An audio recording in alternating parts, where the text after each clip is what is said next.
Hello दोस्तों, welcome back to my channel. One second, जो लोग पहली बार है मेरे चैनल को प्लीज़ आप लोग सब्सक्राइब कर दीजिएगा। इस वीडियो में मैं चर्चा करने वाला हूं स्पंदना स्मूथी फाइनेंशियल लिमिटेड के बारे में। उम्मीद है आपको नाम यहां पे क्लियरली दिख रहा होगा। अगर मैं बात करूं आज के दिन जहां निचले स्तर से हल्की फुल्की रिकवरी हमें देखने को मिली मार्केट के अंदर, उस बीच इस स्टॉक्स की अगर हम लोग बात करें लगातार ये स्टॉक्स कहीं ना कहीं गिरता वही आ रहा है। अगर मैं यहाँ पर बात करूँ रिटर्न्स को लेकर तो देखिएगा पिछले 5 सालों से रिटर्न्स आपका यहाँ पर नेगेटिव ही है। अगर आपने इसके अंदर अभी तक 100 रुपये पे लगाया होगा तो आपको 1 रुपये की भी कमाई इस स्टॉक्स के अंदर नहीं होती हुई दिख रही होगी।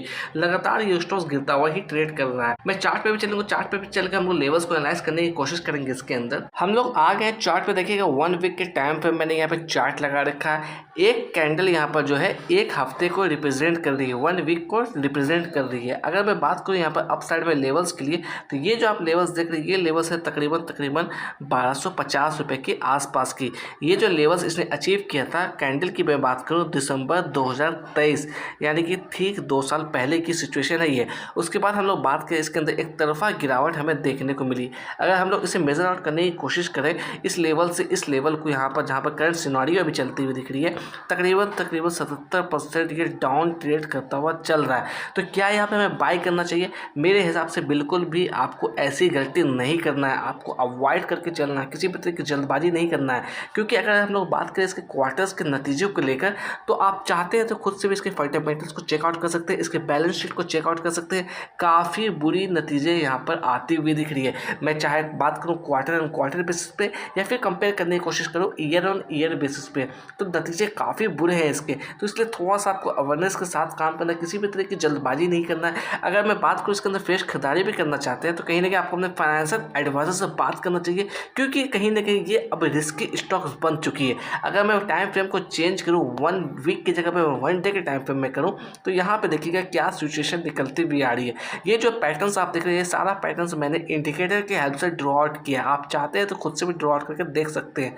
अगर यहाँ पे मैं बात करूँ अभी हाल फिलहाल की सिचुएशन के अंदर तो तकरीबन मैं इस लेवल्स की बात कर रहा हूँ। अगर बात करूँ तो अप्रैल के अंदर यहाँ पर इससे बॉटम बनाया था तकरीबन 190 रुपये के आसपास। अभी की सिचुएशन से अगर लोग कंपेयर करने की कोशिश करें तो मे भी कहीं ना कहीं यही हमारे लिए पहला सपोर्ट होना चाहिए। मैं किसी भी तरह की श्योरिटी की बात नहीं कर रहा हूँ। अगर मैं बात करूँ इसके अंदर अप साइड के लिए तो अप साइड में ये जो लेवल्स दिख रहे हैं यही हमारे लिए पहला रिजेक्शन लेवल्स होना चाहिए। अगर मैं इसकी वैल्यू की बात करूँ इसकी वैल्यू तकरीबन 296 रुपये से 298 रुपये के रेंज में आती हुई दिख रही है। अगर मैं इसके ऊपर बात करूँ तो मे भी कहीं ना कहीं 320 रुपये भी एक अच्छा रेजिस्टेंस लेवल होना चाहिए। तो आपको थोड़ा सोच समझ के काम करना है। अगर इसके अंदर हम लोग वॉल्यूम की बात करें तो लगातार वॉल्यूम के अंदर भी कमी हमें देखने को मिली है। अगर लास्ट ट्रेडिंग सेशन के दिन बात करें सिर्फ और सिर्फ 1.5 लाख की वॉल्यूम इसके अंदर नोटिस की गई थी। वहीं पर अगर बात करें हम लोग डिलीवरी ऑफ परसेंटेज की तकरीबन 51% की डिलीवरी इसके अंदर उठाई गई है। आपको जल्दबाजी में यहाँ पर माल भी नहीं उठाना है, जैसा मैं आपको बार बार अवेयर करने की कोशिश कर रहा हूँ। अगर 50 डे मूविंग एवरेज की बात करूँ तो 50 डे में की वैल्यू निकलती हुई आ रही है तकरीबन 280 रुपया। अगर करंट प्राइस की हम लोग बात करें ये वैल्यू निकलती हुई आ रही है 275 रुपया। तो देखा जाए 50 डे के भी नीचे ये ट्रेड करता हुआ दिख रहा है। अगर यहाँ पर हम लोग बात करें 200 डे मूविंग एवरेज के बारे में जिसकी वैल्यू निकलती हुई आ रही है 384 रुपया। कुछ और चीज़ों को हम लोग चर्चा करने वाले हैं इस स्टॉक्स के अंदर। अगर इसके अंदर हम लोग बात करें प्राइस फोरकास्टिंग के बारे में तो देखिएगा प्राइस फोरकास्टिंग क्या निकलती हुई आ रही है ट्रेडिंग व्यू की तरफ से। सिर्फ और सिर्फ 3 एनालिस्ट ने इसे कवर किया over the 1 year of time period. Maximum estimate की बात करें तो 340 निकलती हुई आ रही है। मिनिमम एस्टिमेट की बात करें तो वो 230 रुपया यहाँ पर निकलती हुई आ रही है। अगर इसके अंदर हम लोग टेक्निकल्स की बात करें टेक्निकल्स की तरफ से क्या इंडिकेशन आता हुआ दिख रहा है, ओवरऑल इंडिकेशन यहाँ पर सेल का आता हुआ दिख रहा है। 15 ऐसे इंडिकेटर है जहाँ से सेल का इंडिकेशन हमें मिलता हुआ आ रहा है, 2 ऐसे इंडिकेटर है जहाँ से बाय का इंडिकेशन हमें मिलता हुआ आ रहा है।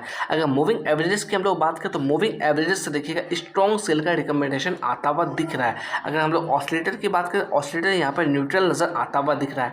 हम लोग टिकट टिप की वेबसाइट पर भी चलेंगे, वहाँ से भी फोरकास्टिंग देखने की कोशिश करेंगे क्या फोरकास्टिंग आती हुई दिख रही है। यहाँ पर देखिएगा परफॉर्मेंस की बात करें तो परफॉर्मेंस यहाँ पर लो नजर आता हुआ दिख रहा है। वैल्यूएशन की बात करें वैल्यूएशन भी यहाँ पर हाई नजर आता हुआ दिख रहा है। ग्रोथ की बात करें ग्रोथ यहाँ पे लो नजर आता हुआ दिख रहा है। एंट्री पॉइंट की बात करें तो यहाँ पे गुड नजर आता हुआ दिख रहा है। तो अगर आप फ्रेश खरीदारी भी करना चाहते हैं तो कहीं ना कहीं आपको अपने फाइनेंशियल एडवाइजर से बात करना चाहिए, तभी किसी तरीके का डिसीजन लेना चाहिए।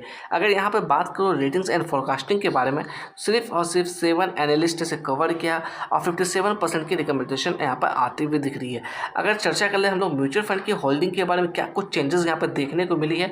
तो यहाँ पे देखिएगा Q4 के अंदर हम लोग बात करें सिर्फ और सिर्फ 0.31% की होल्डिंग है, यानी कि आधे % से भी कम की होल्डिंग म्यूचुअल फंड के पास है। अगर रिटेलर्स की बात करें तकरीबन 25.59% की होल्डिंग यहाँ पर रिटेलर्स के पास निकलती हुई आ रही है।